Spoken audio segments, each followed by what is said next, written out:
Hi guys, welcome to the channel. In today's video, I'm going to show you how you can save Excel as PDF in landscape orientation. Before getting into this video, must subscribe to our YouTube channel and click on the bell icon. So the first step you simply need to do is to open Excel, and then you need to click on File, and here you need to click on the option of Print, and here you need to select Microsoft Print to PDF, and here you can see orientation. You simply need to select landscape orientation.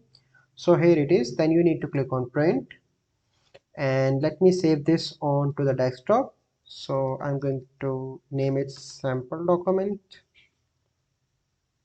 to show you. Click on save, and let me show you on to the desktop. Here you can see that it is now in the landscape. So this is the simple process by which you can save Excel as PDF in landscape orientation. I hope you find this video helpful. If you find this video helpful, must like this video, subscribe to our YouTube channel for future videos. We'll see you in the next video. Thank you. Have a good day.